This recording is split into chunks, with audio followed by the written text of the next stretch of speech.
So I just received this order now. This is a Seydel Star nut wrench, and what it's for is these little babies.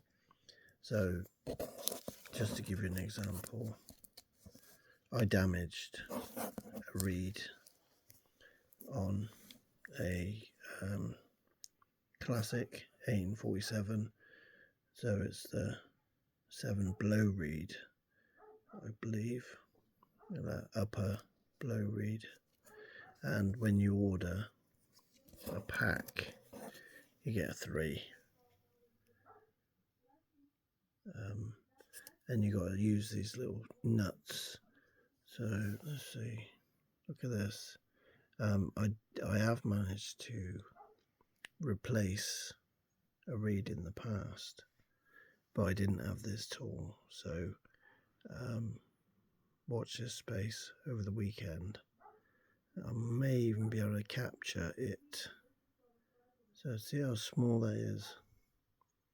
There's a really small nut. What you have is a tiny bolt which goes through the hole, like that hole, and on the reed plate, and then you have a little nut that goes on the other end. And this little baby is $15 from the Seydel website. It appears to be quite bespoke.